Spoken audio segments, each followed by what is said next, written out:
Bueno, la vez pasada vimos el martirio de Esteban, ¿recuerdan?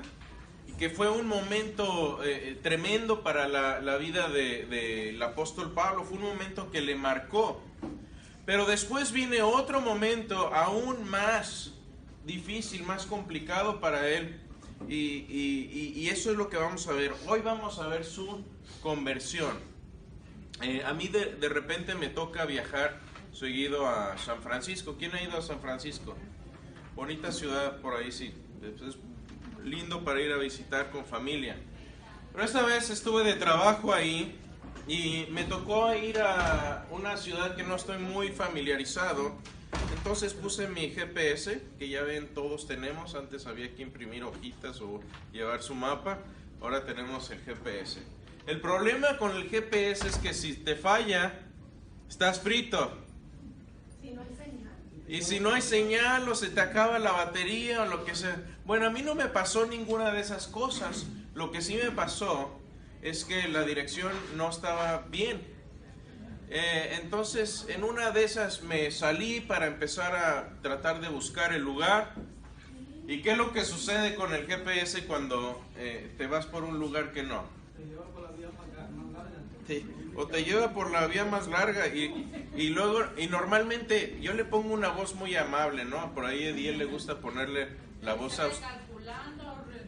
a veces no cae bien. Ahí está, recalculando. La terrible palabra que uno puede escuchar en el GPS, recalculando. Y después, dese vuelta en el primer retorno. Yeah. Exactamente. Ahí ya sabes que estás mal, porque muchas veces hay un retorno más cerca o hay otro camino alterno, pero la máquina no sabe otra cosa y te dice, tienes que darle la vuelta, tienes que encontrar el primer retorno.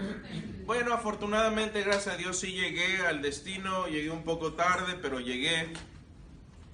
Pero cuando escuchamos estas palabras de retornar, de cambiar el curso, me viene a la mente Pablo que le tuvo que dar una vuelta completa a su vida, le tuvo que dar un giro tremendo Pablo a su vida. Pablo llevaba un rumbo claro, él sabía para dónde quería ir, él tenía una visión, tenía un pasado también que lo impulsaba. Pero tuvo que dejar todo eso y tomar otro rumbo que Dios le marcó. Hoy vamos a ver esa historia. ¿Qué les parece? Entonces, esto es lo que vamos a ver en resumen en la clase de hoy. Vamos a revivir la historia de Pablo cuando se convierte. Vamos a ver algunas preguntas relevantes en cuanto a su conversión y vamos a ver algunas aplicaciones prácticas de esto también. Entonces vamos a meternos un poco a la conversión de Pablo.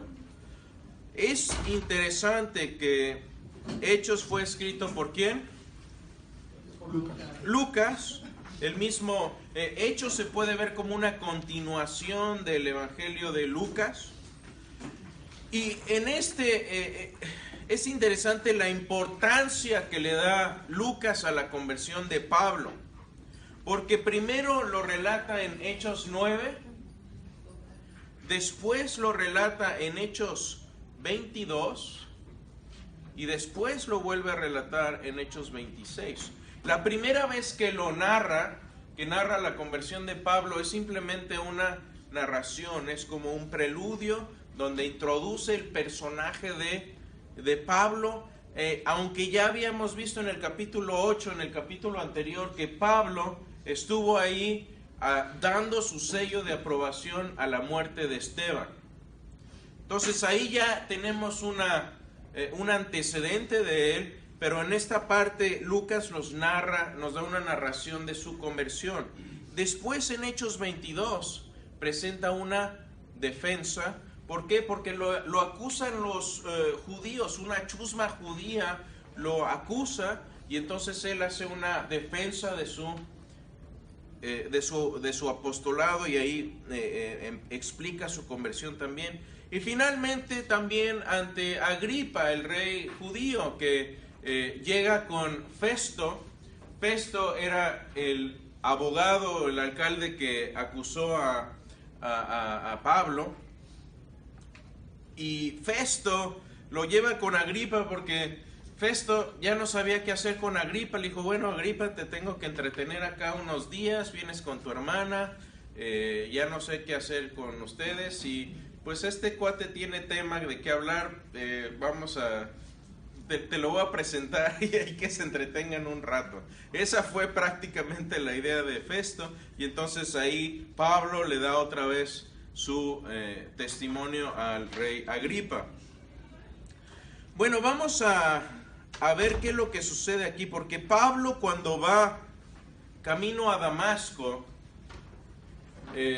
va después ya de que murió Esteban. Ya murió Esteban y él sigue enfurecido en contra de los cristianos. Vimos sus razones, vimos su motivo, vimos que él dice, yo soy celoso de las tradiciones de mis padres, y entonces él dice Lucas que venía oliendo, apestando a persecución Pablo cuando va a buscar a los cristianos. De hecho, la Biblia después es clara en que parte del plan de Dios, Dios utiliza a Pablo antes de su conversión para expandir el mensaje del evangelio. Porque ¿qué pasa? Cuando los empieza a perseguir en Jerusalén, ¿a dónde se van? A cualquier otro lugar fuera de Jerusalén. Y ahí empiezan ellos también a hablar. Entonces, esta estrategia que tenía Pablo de ir y perseguirlos, le salió, como dicen, el tiro por la culata, porque empezó a regar el evangelio por todas partes. Es como cuando uno agarra, a mi hija le encanta hacer el famoso, es el slime, con el que juegan los chicos, ni me digan, pero bueno, esa cosa tú la agarras y mientras más la aprietas entre tus puños, más se te sale por entre los dedos. Y eso es lo que sucedió con el evangelio inicialmente. Empezó Pablo a apretarles y se le empezaron a salir por todos lados. Pero estamos aquí en el momento culminante en que Pablo viene con la autoridad de los líderes judíos del Sanedrín, si no es que posiblemente él haya sido también miembro del Sanedrín. Llega todavía respirando amenazas y viene camino a Damasco. Por cierto, en este momento no se le llamaba cristianismo todavía. ¿Cuándo se le empezó a llamar cristianismo y cómo se llamaba antes? Pregunta de trivia. El Camino y en Antioquía. Vaya, maestro.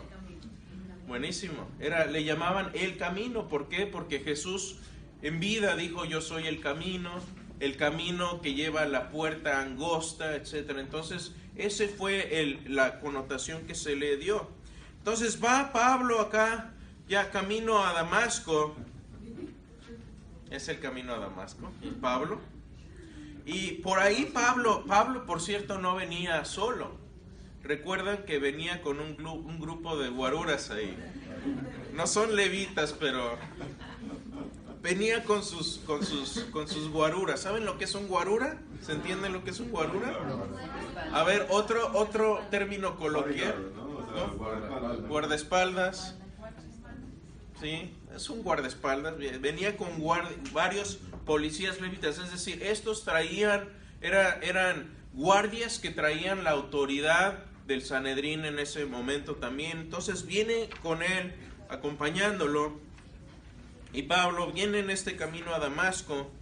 Y por cierto, tenemos ahí un dato interesante, que Pablo va llegando, va empezando su jornada a mediodía. Ahora piensen en esto, está en el desierto, camino a Damasco, no está cerca, no sabemos si iba a caballo o no. Ahí si uno lee el texto con cuidado, van a ver que posiblemente los levitas venían a pie, Eso no quiere decir que a lo mejor se bajaron de los caballos, no sé, pero los caballos les habrían cortado la distancia a 1/3 más o menos de tiempo, ¿sí?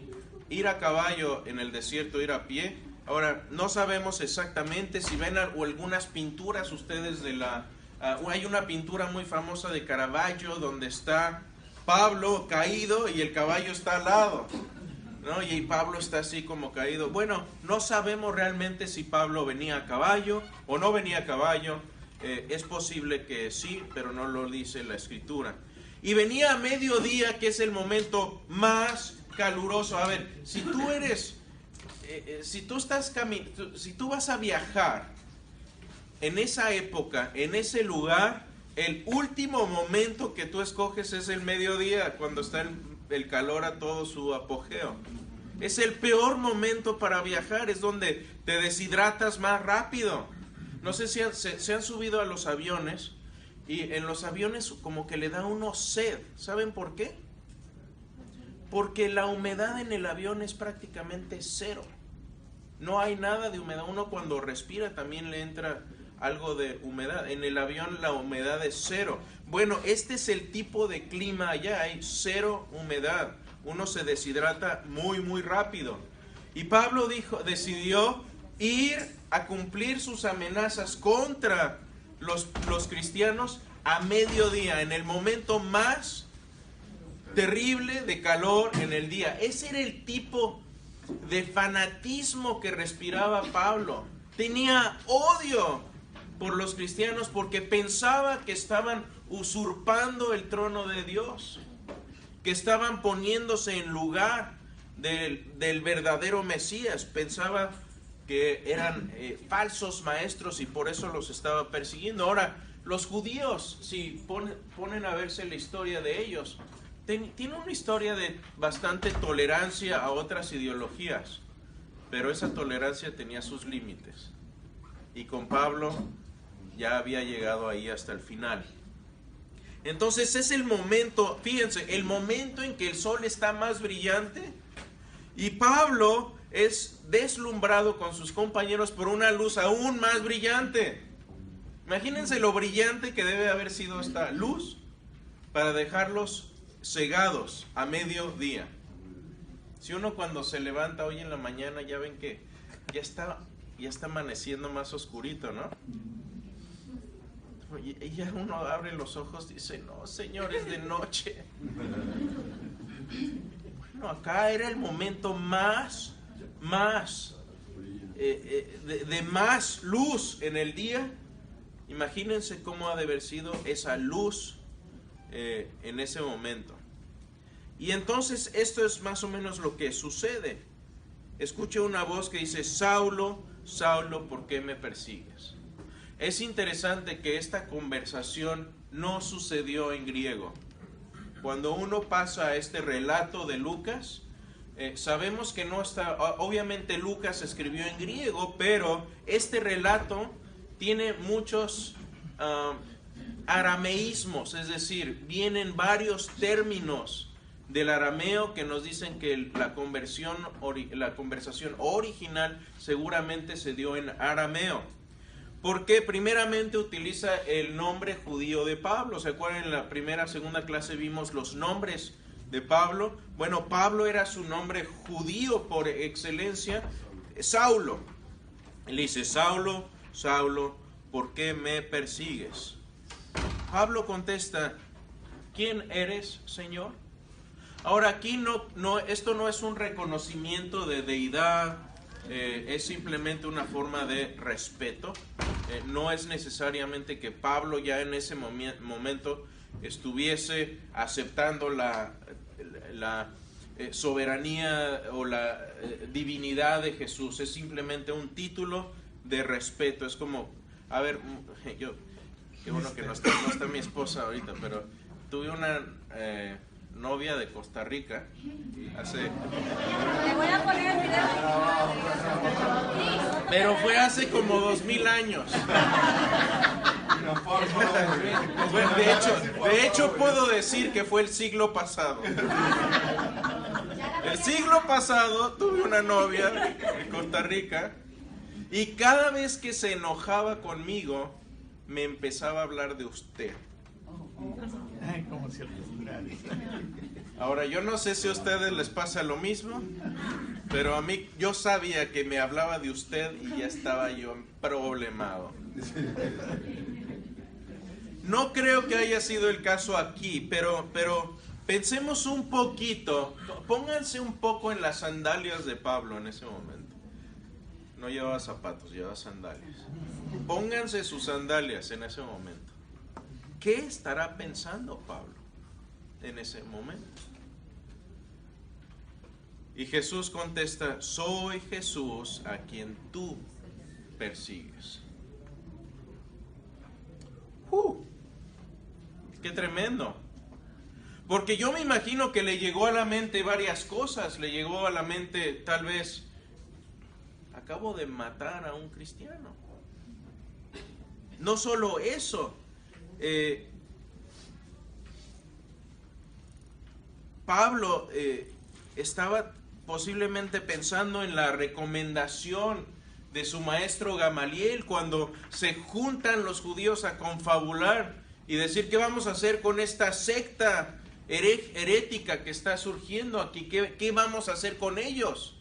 Y Gamaliel sabiamente dice: déjenlos, porque si esto es cosa humana, va a morir. Y si es cosa de Dios, van a ir en contra de Dios. A lo mejor dijo: hubiera escuchado a Gamaliel. No lo sé. No sé qué habrá pasado por su mente. Pero la persecución de Pablo era una persecución a lo que él mismo después ya se refiere como el cuerpo de Cristo. Es una alusión a la iglesia. Ustedes son miembros, son parte del cuerpo de Cristo. ¿Cierto? Unos son manos, otros son pies, otros son bocas, porque ¿cómo les funciona? ¿Ah? Pero usémosla para el bien. Pero Pablo utiliza esa forma de hablar y dice: son cuerpo de Cristo. Y es curioso aquí que Pablo es ordenado como el GPS. Da la media vuelta. Date vuelta. Vamos a ver este pasaje en Hechos 26, el último pasaje. Dice: porque para esto he aparecido a ti, le dice Jesús, para ponerte por ministro y testigo de las cosas que has visto, de aquellas en que me apareceré a ti, librándote de tu pueblo y de los gentiles, a quienes ahora te envío, para que abra sus ojos, para que se conviertan de las tinieblas a la luz y de la potestad de Satanás a Dios, para que reciban por la fe que es en mí, Cristo dijo, perdón de pecados y herencia entre los santificados. Ven que muchas empresas tienen un eslogan con su visión, ¿sí? La visión de Microsoft en los 80s era poner una computadora personal en cada hogar con su software. Esa era la visión. ¿La cumplieron? Sí. Prácticamente. Bueno, aquí de manera similar viene Jesús directamente y le dice: vas a dar la media vuelta. Tenías una misión, pero esta va a ser ahora tu misión. Vas a tener una perspectiva ahora distinta. Yo me pregunto, si nos pasara esto así a nosotros, si se nos apareciera Jesús, ¿qué le diríamos? Yo no sé qué le preguntaría. Yo creo que saldría una pregunta de mi boca, porque soy muy preguntón. Pero no sé, la verdad no tengo idea. O qué tal si refraseamos un poquito esto y decimos: ¿qué te diría a ti Jesús? ¿Te diría, dale, vas por buen camino? ¿O te diría, ¿sabes qué? Devuélvete. Pensemos en eso, porque eso fue lo que le pasó a Pablo. Pablo pensó que tenía el camino ya trazado, que tenía clara, era maestro de la Escritura.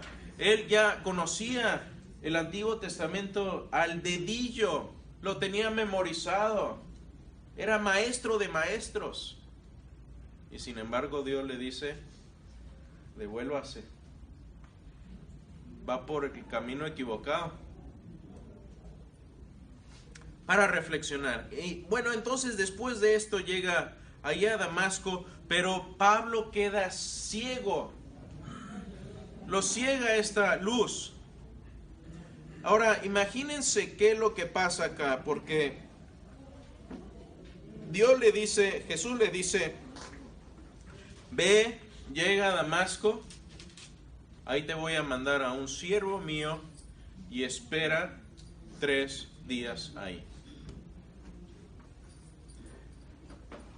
Yo no sé ustedes, pero yo soy malísimo para la paciencia. ¿Quieren verme desesperado?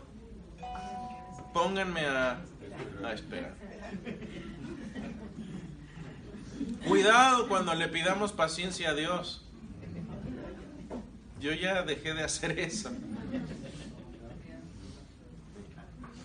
Pero Pablo, yo veo el temperamento de Pablo, que era impulsivo, que era colérico, que era... iba a la batalla al frente y le dicen, no solo date la vuelta, sino que espera aquí. Me imagino a Pablo, ¿qué es esto?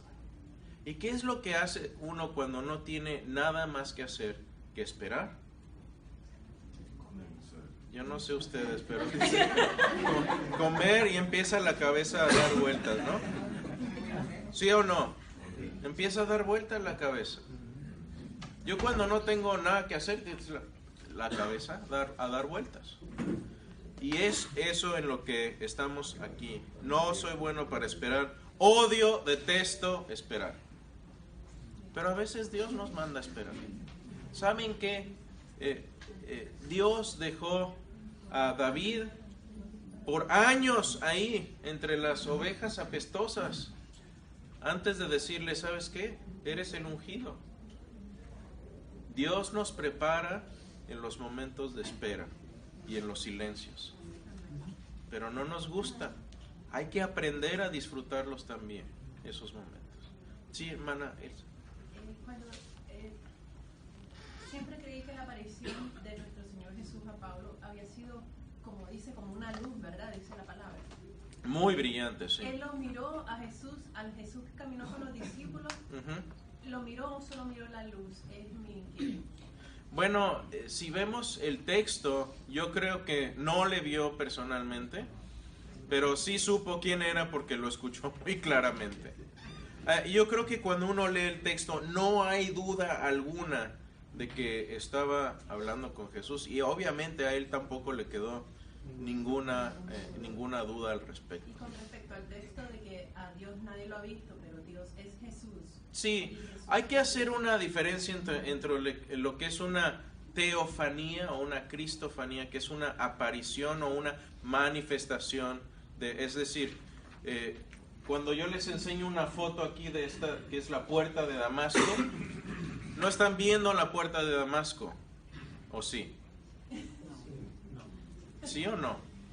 Es lo mismo, es una representación, una aparición, etcétera. Entonces, aquí se refiere a ver a Dios en todo su poderío, su gloria, en persona, uno a uno, como iguales. Es decir, lo que esto nos dice es, como cuando hablamos con una persona de mucho respeto y le empezamos a hablar de tú, y dice, oye, pues no somos parientes, ¿no? Es como Sí. Una vez fui a un país de África. Ajá.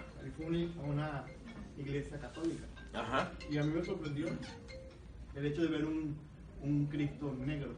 Ajá. Porque toda la vida lo veía con ojos azules. Ajá. Yo, ¿pero qué es esto? Güero de ojos azules. Sí. Como Entonces, Hollywood. entonces pues entendí que era como Esa es la imagen de Jesús para ellos, para poder conectarse con ellos. Ya. ¿Verdad? Para comprender el contexto, ¿verdad? Sí, sí. Pero a ver, ni uno ni otro, porque Jesús era semítico. O sea, seguramente tenía ojos cafés y piel tostada, pelo oscuro, pero no, nada de Hollywood. ¿Alguien más levantó la mano? Quería señalar algo que es interesante también en lo que se refiere la señora. Ajá. En ese momento me parece muy interesante que los que estaban con él vieron la luz, mas no escucharon la voz. De hecho, vamos a ir a eso, porque de ahí se agarran algunos a decir, uy, hay contradicciones aquí en el texto, ¿qué es lo que está pasando acá? Ajá. Muy buena observación, vamos a discutir eso en un momentito. Pero yo me imagino que Pablo habría estado en su cabeza como grabadora, pasando por su mente los últimos días y los últimos momentos antes de su contacto tan dramático con Jesús. Y seguramente habría pensado, murió Esteban y yo estuve ahí y yo fui el que lo persiguió. Pudo haber pensado también, pero ¿cómo es posible si las Escrituras dicen que el Mesías es el bendito de Dios y Él fue crucificado? ¿Cómo funciona esto? Su teología debe haber estado hecha pedazos en ese momento. De hecho, si leen Gálatas 1 después, Pablo dice, me retiré un tiempo, me retiré 3 años a Arabia, no Arabia como la conocemos, sino posiblemente a las entradas de Siria, y se retiró 3 años. Mucha gente especula, bueno, ¿qué fue lo que estuvo haciendo Pablo 3 años ahí? Yo creo que estuvo pensando en estas cosas. No sé si tuvo contacto ahí también con Jesús o no, pero esto fue un momento de choque. A ver, y hay momentos así en nuestra vida. Yo no sé si recuerdan ustedes, pero casi todos podemos recordar exactamente qué es lo que estábamos haciendo el 11 de septiembre del 2001 en la mañana. Yo estaba estacionando mi coche en el centro para ir a la oficina cuando escuché la noticia. Son momentos de choque, son momentos que te marcan, son momentos que no se te olvidan. A ver, ¿qué padre aquí se le olvida el nacimiento de alguno de sus hijos? Es un momento de choque por muchas razones. ¿Sí? A la mamá no se le olvida. No, y a ver, honestamente muchos dicen, uy, es que es precioso. No.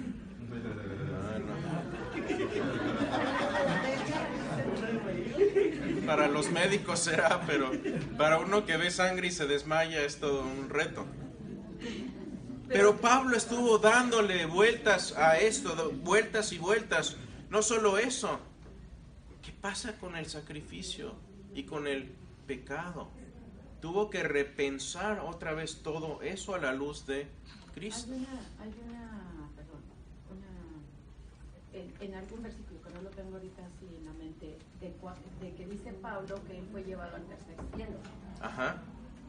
Eso lo dice como si no fuera él, pero ya después se retoma de que fue él, ¿verdad? El que está hablando.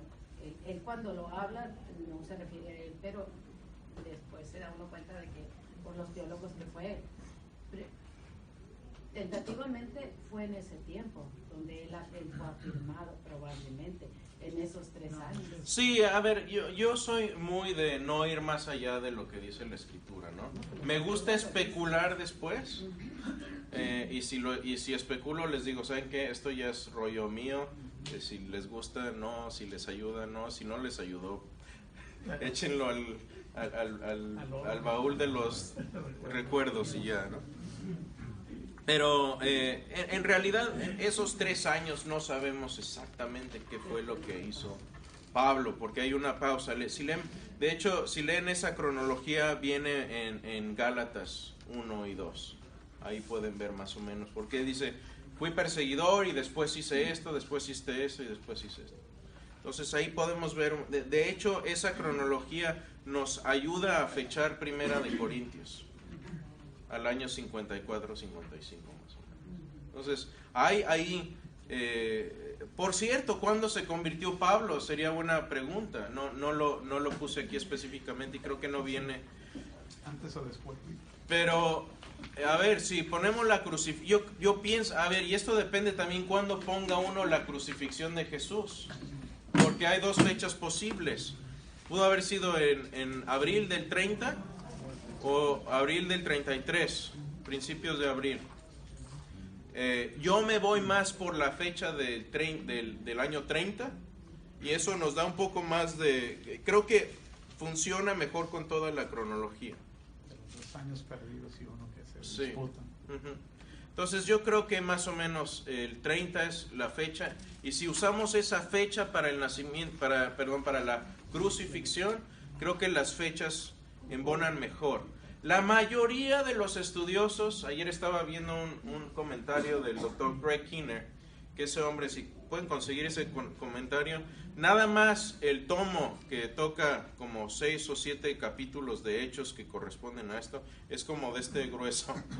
Si uno quiere hacer pesas en la mañana, con eso.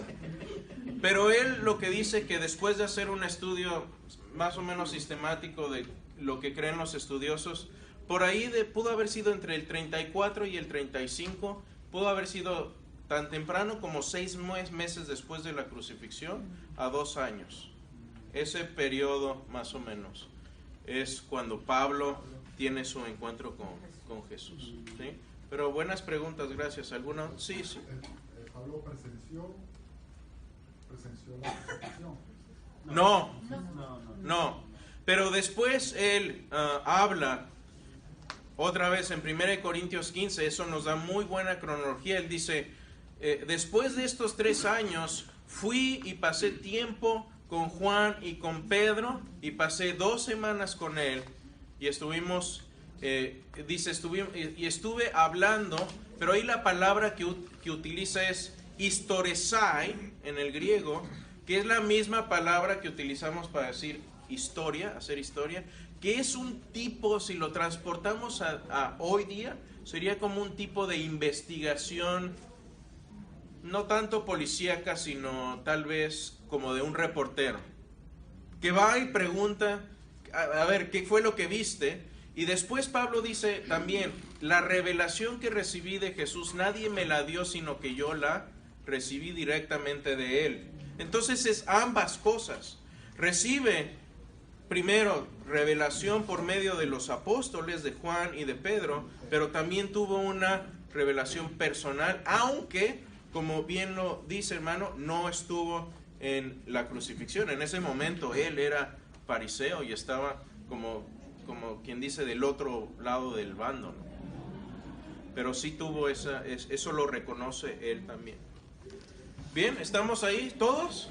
Ok, entonces cuando después llega Ananías, que fue el que lo guía después de su ceguera, que dice que fue un buen judío cristiano devoto. Y eso es lo que sucede cuando se encuentran en Hechos 22, dice, y él le dijo, aquí está con Ananías, dice, el Dios de nuestros padres, le dice Dios a Ananías, te ha escogido para que conozcas su voluntad y veas al justo y oigas la voz de su boca, porque serás testigo suyo a todos los hombres de lo que has visto y oído. Ahora pues, ¿por qué te detienes? Levántate y bautízate y lava tus pecados invocando su nombre. Esto es lo que le dice Ananías a Pablo. Y Pablo se bautiza en ese momento. Este pasaje le encanta al pastor Siño. ¿Saben por qué? Porque le encanta bautizar a la gente. Y se los va a sacar si no se han bautizado, se los va a sacar. Es decir, Pablo inmediatamente se convirtió y se bautizó. Órale, al agua. Así que, cuidado. Y vemos a lo que mencionamos en un momento. ¿Por qué hay diferencias entre los 3 relatos de los hechos? Es interesante leer uno y leer el otro y leer el otro. ¿Por qué es un caso fascinante? Porque fue el mismo autor el que escribe estos 3 relatos distintos. Algo de lo que sucede aquí es que con distintos actores resultan distintas presentaciones. ¿Sí? No es anuncio de Chick-fil-A, ¿eh?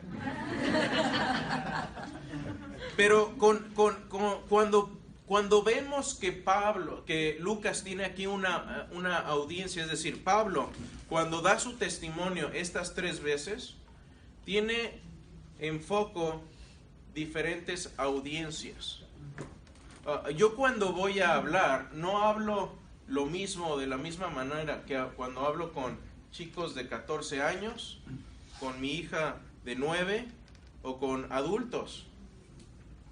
Tengo que modificar un poco, puedo dar el mismo mensaje, pero tengo que modificar la píldora en la que voy a dar este mensaje. Según la audiencia. Y eso Pablo lo hacía también.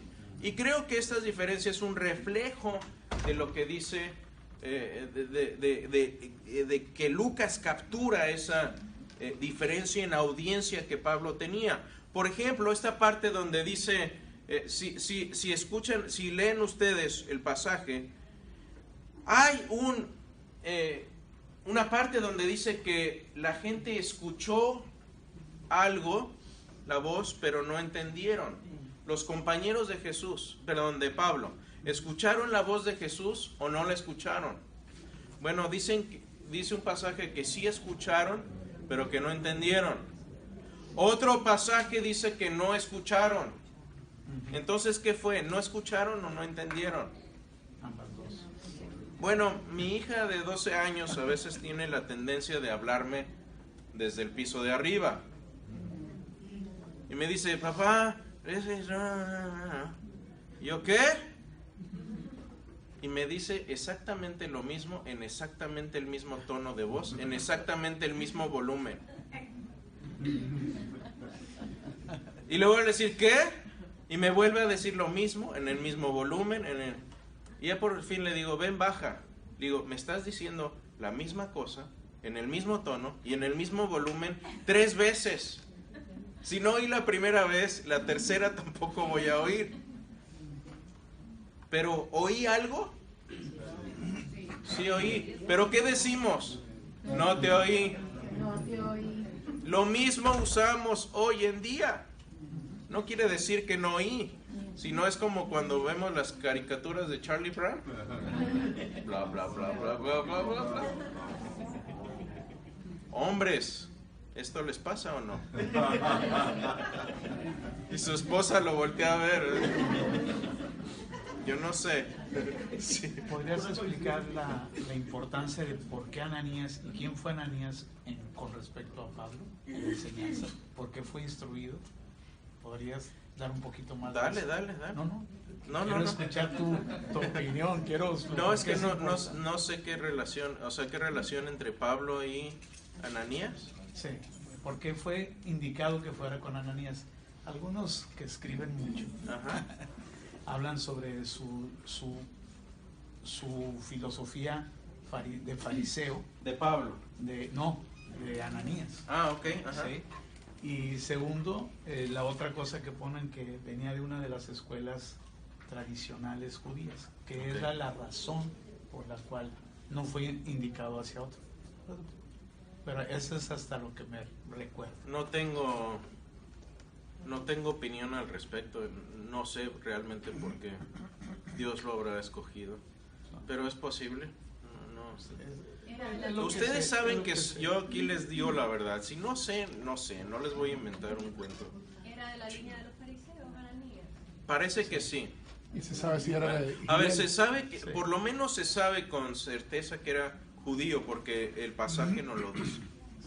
Sí, entonces yo me imagino que Dios va a escoger a alguien con el que Pablo pudiera empatizar y pudiera tener ahí una relación, es decir, alguien que pudiera abrazarlo y decirle, a ver, ya te dieron el chicote, aquí está la zanahoria, te quiero enseñar qué es lo que está pasando acá, ¿no? A ver, Ananías también, tenía 5 razones por las que no quería ir con Pablo, porque sabía quién era él y sabía su reputación. Pero me gusta la actitud de Ananías, que él dice, está bien, es como si ustedes les dijeran, ¿saben qué? El Chapo está en la cárcel y quiere que alguien le vaya a hablar de Jesús. Dele. Esa era la situación en la que estaba más o menos Ananías. Quedaron parados o cayeron los compañeros. Bueno, otra vez es parte del texto. Y si ven, estas cosas no son realmente importantes, no son realmente relevantes. Aquí hay algo de controversia también en cuanto, cuando hablamos de la conversión de Pablo, ¿a qué nos estamos refiriendo realmente? ¿Se convirtió Pablo en qué sentido? Porque ¿se acuerdan cuando vimos por qué no soy judío o lo soy? Hablamos de Pablo. Y hablamos de que Pablo, yo creo que si le preguntáramos hoy, Pablo, ¿cuándo te hiciste cristiano? Él diría, a ver, no fue que me hice cristiano en sí, sino que tuvo una reconfiguración de su judaísmo. Porque él veía el cristianismo como el judaísmo completo. Era la continuación, es decir, lo que nos han hablado nuestros padres desde entonces del Antiguo Testamento, el camino va por ahí y el camino se llama Jesús.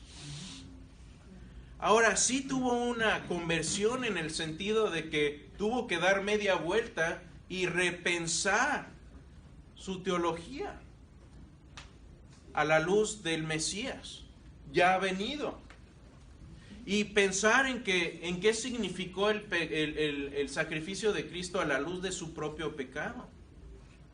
Porque si Levítico dice que maldito es el que muere colgado de un madero, entonces ¿qué significa eso? ¿Quiere decir que Jesús fue maldito? Quiere decir esto. Pablo después lo explica y dice, no, Él no fue maldito por nada que Él haya hecho, sino por lo que yo hice. Y por eso Dios lo toma como un cordero sin mancha para que pueda hacer la expiación de mi maldad. Pablo entiende eso, pero le tomó tiempo reconfigurar su judaísmo a la luz de la vida y la muerte y la resurrección de Jesús. Pero eventualmente todo, como decimos, le hizo clic y lo escribe y lo vemos en sus cartas y las tenemos. No es verdad que él siguió toda su vida como justificado por la ley, y luego en todas las epístolas de habla de justificación por medio de Cristo, ¿no? Por encima de la ley. Yo creo que si uno hace un estudio sistemático, sobre todo de Gálatas y Romanos, va a ver ahí que Pablo de hecho hace la analogía entre la ley y el cristiano como con un pedagogo y un niño al que se le está instruyendo. Tiene su utilidad, te enseña muchas cosas, pero no vas a vivir con el pedagogo toda la vida, porque eventualmente tienes que independizarte y ir a una vida más plena, y esa vida más plena es Jesús. Entonces no quiere decir que invalidó la ley. Es como decir, uy, mis maestros de primaria no sirvieron para nada. No, pero no te vas a quedar en primaria toda la vida. Muy sencillo. La palabra conversión hay que estudiar la etimología y lo que significa para poder entender. Una cosa es creer, y otra es convertirse. Es decir, una es una aceptación, mientras la otra es un cambio de. Entonces él dio la media vuelta e hizo un cambio de para seguir, pero son dos cosas diferentes. Sí, por eso me gusta la palabra reconfiguración de sus creencias judías. Pero él, yo creo que si le preguntamos hoy, Pablo, ¿cuándo dejaste de ser judío? Dice, ¿qué?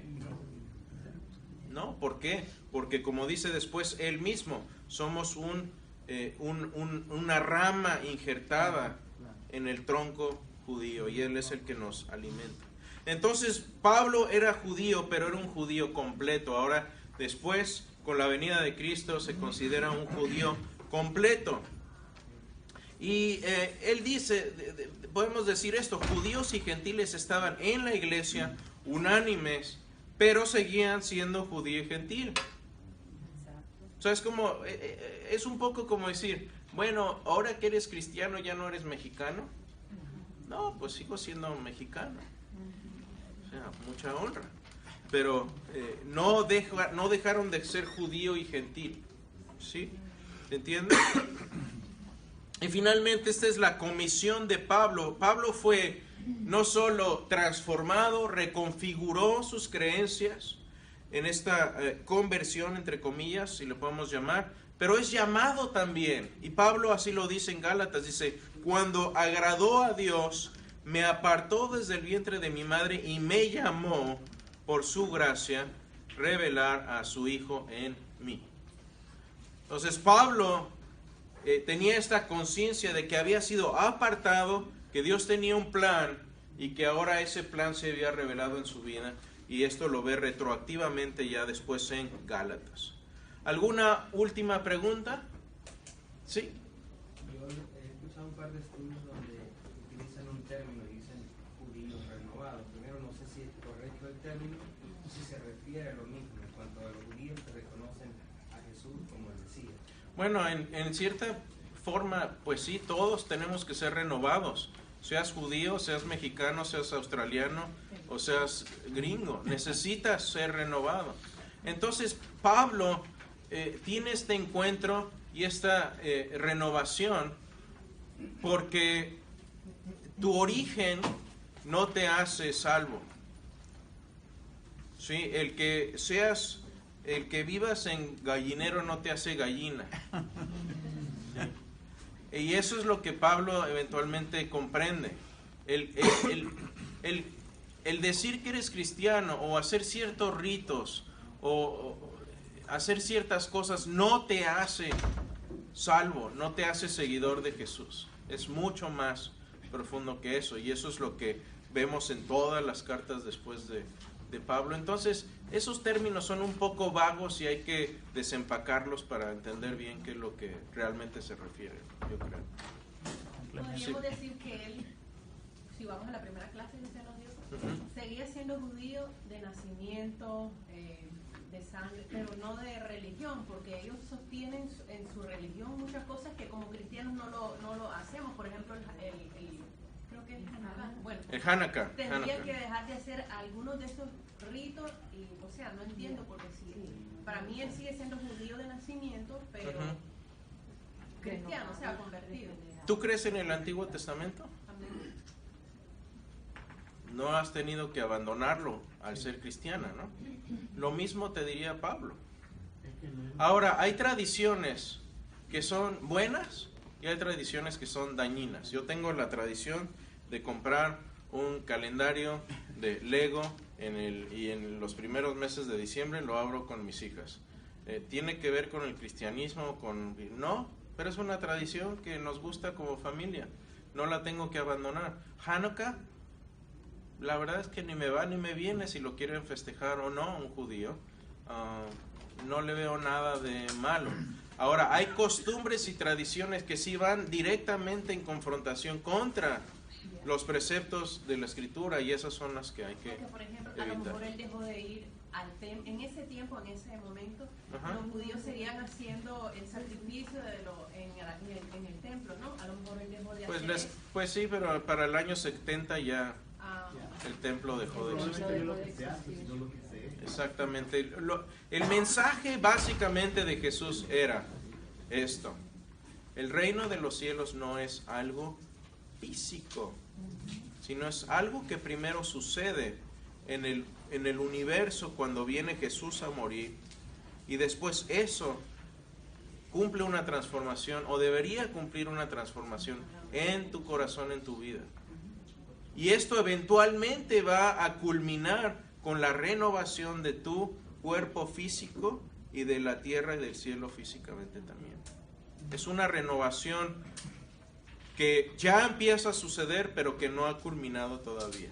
Es como cuando decimos, como cuando los aliados ganaron la Segunda Guerra Mundial, pero todo seguía en ruinas y todavía no se firmaban los tratados de paz. Pero ya, está en ruinas, sigue habiendo sufrimiento, muerte, pero la batalla la guerra ya se ganó. más o menos ese punto. Súper rápido. Confirmando lo que acabas de decir, nada más contestando lo que dijo el hermano.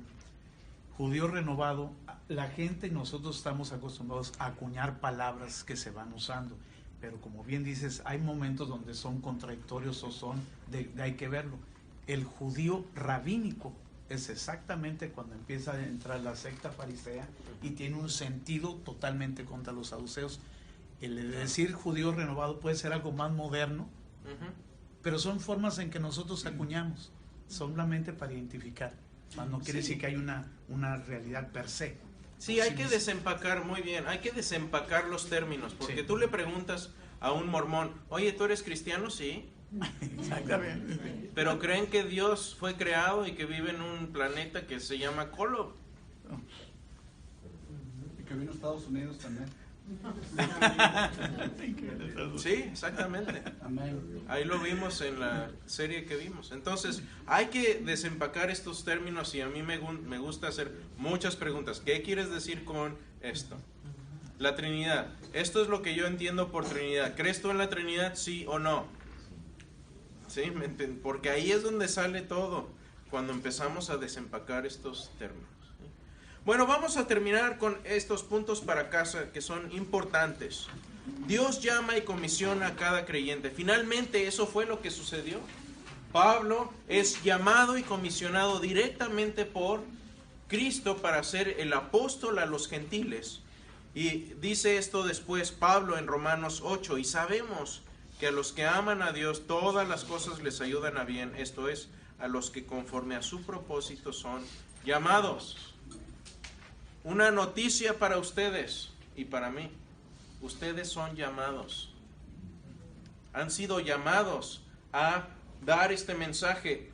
Otra noticia, no es trabajo del pastor nada más predicar y evangelizar. Por eso se llama cuerpo de Cristo. Es trabajo de ustedes y mío. No es de que, a ver, yo te llevo a la iglesia y ahí que el pastor te hable. No, hermano, haz tu trabajo. ¿Estás siendo llamado o no? Pablo lo hizo. ¿Lo estás haciendo tú? ¿Por qué se convierte Pablo? No voy a leer todo esto, pero pensemos en lo que significa para nuestro cristianismo. Que Pablo la tenía armada, como decimos en nuestros países, la tenía hecha. Y en 2 de Corintios nos da una lista de lo que ganó al hacerse seguidor de Cristo. Azotes, cárceles, peligros. Noche y día estuvo como náufrago, en caminos asediados, 3 veces azotado con varas, una vez apedreado que casi lo dejan por muerto, etcétera, etcétera, etcétera. Lean la lista. ¿Por qué se convierte Pablo? Aquí me gusta lo que dice mi amigo el detective J. Warner Wallace. Hay 3 razones por las que la gente comete crímenes y lo que nos impulsa a hacer cosas. Primero es la codicia financiera. Pónganse a ver, todos los crímenes tienen una de estas 3 razones: o codicia financiera, o codicia sexual, o un deseo relacional, o una búsqueda de poder. Pablo ya tenía poder, tenía su ciudadanía romana, había estudiado tenía el poder del Sanedrín, si no es que era miembro, era cuate y amigo. Se trataba de piquetearle el ombligo con el sumo sacerdote, ya tenía el poder, no necesitaba hacer más amigos, y tampoco creo que le salieron mujeres, porque Pablo era feo. Ya lo vimos. Ahí quién sabe, no sabemos. Su encanto tenía, pero si hubiera sido un mujeriego, tendríamos escritos de sus detractores. ¿Qué fue lo que ganó? ¿Saben qué fue lo que ganó? Primero, perdió su vida que no podía conservar para ganar una eternidad que nadie le va a poder quitar. Tenía un propósito más allá de este mundo lo que hizo Pablo. Y Pablo le da la vuelta a su vida. En Filipenses 3 dice esto: por cuantas cosas eran para mí ganancia, las he estimado como pérdida por amor a Cristo. Todo el poder, toda la fama, todo el dinero, toda su ciudadanía, dice, todo lo tengo como pérdida, como basura. Y ciertamente aún estimo todas las cosas como pérdida por la excelencia del conocimiento de Cristo Jesús, mi Señor, por amor del cual lo he perdido todo y lo tengo por basura. Si leen esta palabra en griego, es suciedad, estiércol. Para ganar a Cristo y ser hallado en Él, no teniendo mi propia justicia, que es por la ley, sino la que es por la fe de Cristo, la justicia que es de Dios por la fe. Resumen de lo que Pablo experimentó. Lo que tenía, todo lo que el mundo aprecia, dice, lo tengo por basura, por amor a Cristo, porque es algo mucho mejor. Prosigo a la meta, tengo la vida eterna. Para mí vivir es Cristo y morir es ganancia. Ojalá que esa misma sea nuestra apreciación, concepción del cristianismo y sea lo que estamos hablando y compartiendo con los demás.